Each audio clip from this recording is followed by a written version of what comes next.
So today we will continue with 2.5 the First World War and the Russian Empire. प्रथम विश्व युद्ध जिसे first world war कहते हैं और रशियन एम्पायर उस समय कैसा था. इन 1914 war broke out between two European alliances.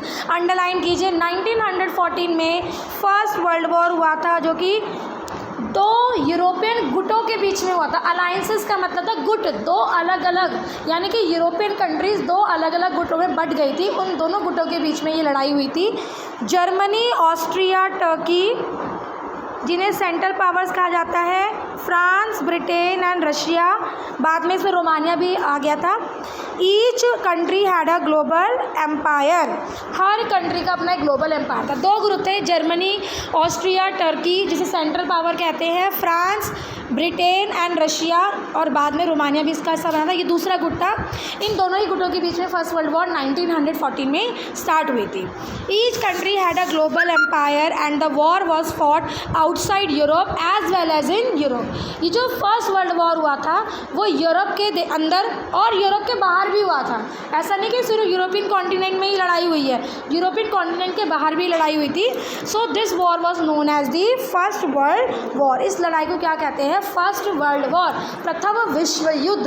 विश्व युद्ध इसलिए कहा जाता है, अगर हम माइंड में सोचें तो इसमें तो सिर्फ यूरोपियन कंट्रीज ही पार्टिसिपेट कर रही हैं, तो हम इसे विश्व युद्ध क्यों कहते हैं? क्योंकि उस समय जो एशिया था, एशिया और अफ्रीका की मोस्टली जो कंट्रीज़ थी वो यूरोपियन कंट्रीज़ की कॉलोनीज़ थी, है ना, कॉलोनी थी उनके. तो कॉलोनी भी उन कंट्रीज़ को सपोर्ट करेंगे. ऑब्वियसली बात है, अगर इंडिया है तो इंडिया ने ब्रिटेन को सपोर्ट किया था क्योंकि उसने हमें लालच दिया था कि अगर आप हमें सपोर्ट करोगे तो हम आपको कुछ छूट देंगे, आज़ादी देंगे, ये सब चीज़ें कही थी, तो इंडिया ने सपोर्ट किया था. तो इसलिए इसे विश्व युद्ध कहा जाता है.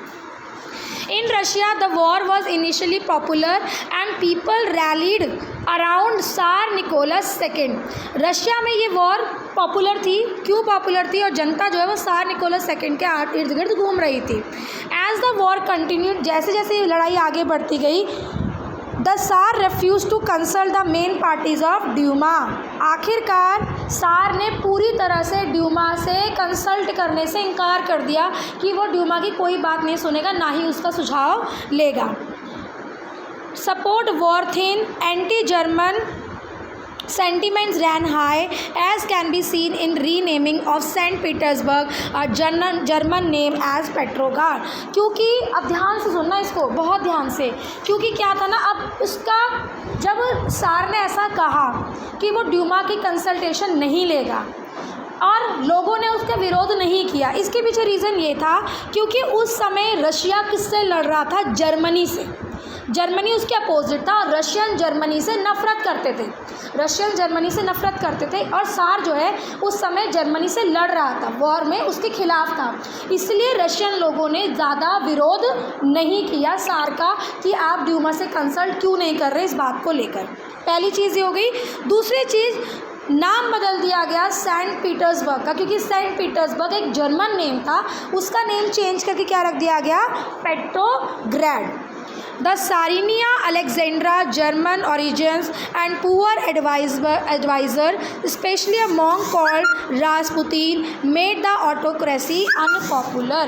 लेकिन इसके बाद कुछ ऐसा हुआ कि ये ऑटोक्रेसी जो ये शासन था रशिया में वो धीरे धीरे जनता के बीच में अनपॉपुलर होने लगा. इसके पीछे रीज़न वही कि सार जो है वो अपने वादों से धीरे धीरे मुकरता जा रहा था. जो उसने ब्लडी संडे के बाद 1900 के बाद जो लोगों से वादे किए थे ड्यूमा के से कंसल्ट करने के, वो उनसे पीछे हटता जा रहा था. The First World War on the Eastern Front differed from that on Western Front. In the West, army fought from trenches stretched along eastern France. In the East, army moved a good deal and fought battle, leaving large casualties. जो लड़ाई थी Russia में वो east में भी हो रही थी, वेस्ट में भी हो रही थी. दोनों जगह लड़ाइयों के तरीके अलग थे. जो वेस्ट की बात करें तो वहाँ पे आर्मी जो है वो ट्रेंचेस होता है, जो ये आर्मी के पर्सन जो है वो बना के सुरंगें बना के उस तरह की बनाते हैं, छुप कर जो वार करते हैं, ट्रेंचेस बनाकर जो है लड़ रहे थे. और किससे लड़ रहे थे? मोस्टली फ्रांस के साथ। ईस्ट की बात करें तो यहाँ पर आर्मी काफ़ी अच्छा डील कर रही थी, यहाँ पे उनको काफ़ी अच्छी सफलता मिल रही थी और कैजुअलिटी जो है वो दूसरे साइड की ज़्यादा थी। Defeat were shocking and demoralising. Russian army lost badly in Germany and Austria between 1914 and 1916। लेकिन आखिरकार 1914 और 1916 में रशिया की जो आर्मी थी वो जर्मनी और ऑस्ट्रिया की आर्मी से हारने लगी। There were over 7 million casualties by 1917। 1917 में सिर्फ अकेले रशिया में 7 मिलियंस लोग यानी कि आर्मी घायल थी, 7 मिलियन कैजुअलिटीज़ थी। As they retreated the Russian army destroy crops and building to prevent the army from being able to live off the land. अब रशियन आर्मी क्या कर रही थी कि जो जर्मन है या जिसके हाथों वो हार गई है ऑस्ट्रिया, वो हमारे देश में जिन ज़मीनों पर कब्ज़ा कर रहे हैं उस ज़मीनों में ना रह पाएँ, उन ज़मीनों में जितनी फसल थी उनको जलाने लगे। रशियन आर्मी खुद अपने देश की ज़मीनों की फसलों को जलाने लगे ताकि अगर जर्मनी उस इलाके पे कब्ज़ा करता है तो वहाँ पे वो रह ही ना पाए। खाने पीने के लिए कहाँ से लाएगा? जब अन्न होगा ही तो कैसे खाएगा? ठीक है। The destruction of crop and building led to over 3 million refugees in Russia. अब इसका क्या नुकसान हुआ? इसका नुकसान भी रशिया को ही झेलना पड़ा।